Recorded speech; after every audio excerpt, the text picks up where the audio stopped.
after the Cunha deal and with Liam Delap choosing to sign for Chelsea.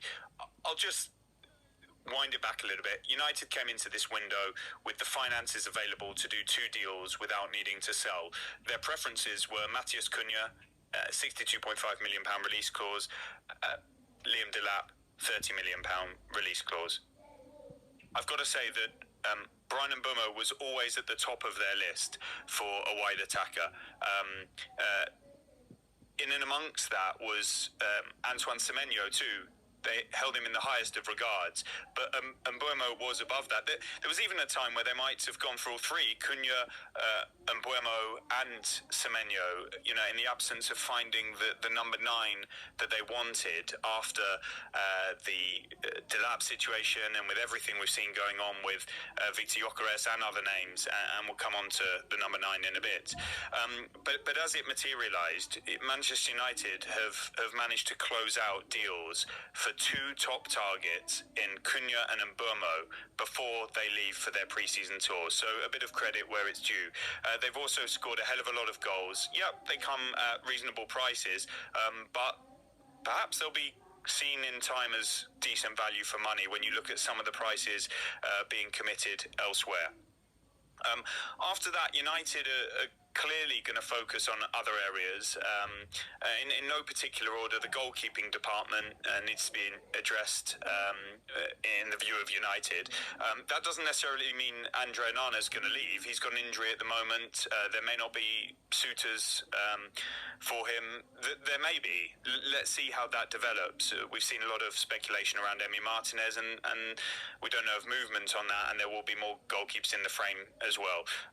And number 6, I think, is on the agenda as well. So defensive midfielder, no doubt we'll see loads of names mentioned, and we're going to have to respect the process in that because we don't have any sort of information on developments yet.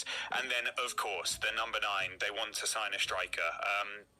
Now, we don't know of them actively sort of moving on Sesko, Watkins, reports on both in the last sort of 24 hours before recording this.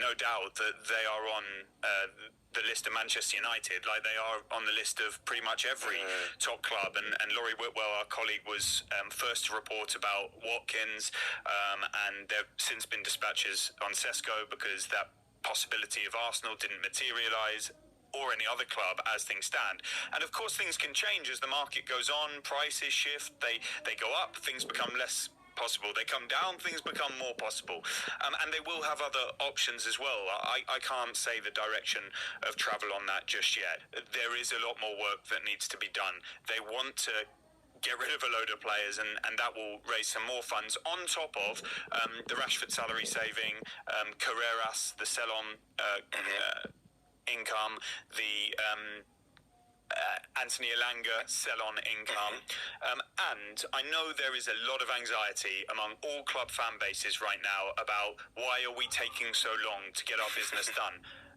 Guys, we're in July.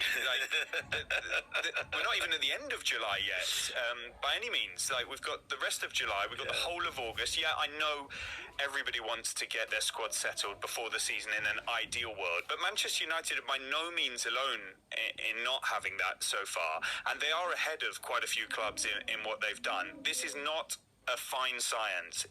Nor is it easy, and so it's a decent start, loads more to do, and no doubt that will define or influence the success of Ruben Amorim and his team in the short term. And one final point to make on that is that they might not be able to do all of their business or desired activity in this window. Some might have to come in January, some might come the next summer. It may go in different directions, but they are clearly working very hard at this, and I'm really impressed by the 2 signings so far. I'm really impressed that they've been a long time coming, because Marcus Rashford has been linked with Barcelona for many years. It actually came close. I don't even know, maybe 4 or 5 years ago. People will have to check some reporting at the time. And it relates to Barcelona liking him and his style of play, his characteristics, and Marcus Rashford absolutely liking Barcelona and the idea of it. And I think it would have been his preference in the January window when it was clear he was surplus to requirements at Manchester United, and Ruben Amorim was not counting on him. Barcelona weren't there or in the same position that they are now during the winter market, and Aston Villa proved to be the destination.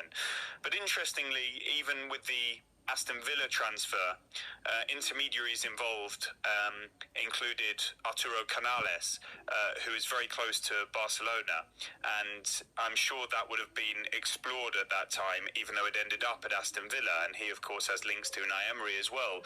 He has remained one of the intermediaries involved in the situation now, and therefore it's clear that they were always going to come back to this Barcelona possibility, based on those connections, but also a preference from Marcus Rashford that did not diminish. And over the last number of weeks, I've been hearing optimism from around the situation that a deal could be done. Now, I don't think it's any disgrace by any means on Marcus Rashford that maybe Barcelona were favouring, or some within Barcelona were favouring, say, Luis Diaz and Nico Williams, for example. But Rashford was always there as a candidate they liked, who can operate in the wide attacking positions, who can operate up front, that wanted to come to them, who had a conversation with Hansi Flick, the head coach, and Hansi Flick really liked him and gave his commitment to doing the deal. Of course, there are more people involved. You've got Laporta as president, you've got Deco as sporting director. Early as well, they had Zubimendi in, Kepa in, Norgard in, Madueke now in as well. They're expected to bring in a couple more as well. And I was going through the squad this week, and if they get Mosquera and Gyokeres over the line, then it looks to me like they've got two players for each position. Crookie, just tell us where we're at with those two big signings, first of all. Well, we'll start with Gyokeres, which has been sort of one of the sagas of the summer, certainly the saga as far as Arsenal are concerned. There were stories in Portugal over the weekend that Manchester United were trying to hijack a deal. Some Portuguese outlets were reporting United had actually agreed a fee for Gyokeres. Obviously, there's a connection there between him and Ruben Amorim, but I went to United. My sources there quickly shot it down. They haven't made a bid. They aren't planning a bid. They expect him to sign for Arsenal. And I think Arsenal are pretty relaxed about this situation. Obviously, Sporting are trying to maximise the deal in terms of a transfer fee. Gyokeres has made it pretty clear that Arsenal is the club for him. Refused to report back for pre-season training to try and force this deal over the line. And I do expect it to happen. The plan is for him to play at least a small part, if not all, of Arsenal's upcoming pre-season tour, and it'll be the first time in 3 years they've signed an out-and-out number 9, so that will happen. Mosquera, I think, is pretty much done as well. £18 million fee agreed, and I went through the squad as well, and like you, Sam, it does look like two players for every position. I still think there'll be outgoings. Wouldn't surprise me if Leandro Trossard was sold between now and the end of the window. Reece Nelson has got a lot of Premier League clubs, including Fulham, looking at him. There's a possibility Jakub Kiwior is allowed to leave, and Zinchenko as well. But what I think Arsenal have done is get their business done early. It's been a good window so far for Andrea Berta, the new sporting director. I know there's been a lot of resistance about the Madueke deal, but the more you look into that, Mikel Arteta is convinced that his numbers stack up. He's going to be a good addition to the dressing room. He knows a lot of the Arsenal players already, and they think that will turn out to be a shrewd piece of business. Well, to go back home, you know, be with my mum, my dad. I know my mum misses me in the house, so it's great to be here, great to be back home, and yeah, I can't wait. And we've seen you play on the left and on the right in your career so far. Is having that versatility something that you pride yourself on, something that you've worked hard on? Yeah, no, definitely. I try and be a dual threat from the left and from the right. Of course, it's a little different when I play on the left or when I play on the right. But yeah, I try to be a threat on both sides, and it doesn't really matter to me where I play. And the stats will all show that you love to get forward with the ball, you love to push on, you love to take shots as well, and you're in the leading stats in the Premier League for that. Is that, would you say, your main attributes, or is there something else that you're also proud of?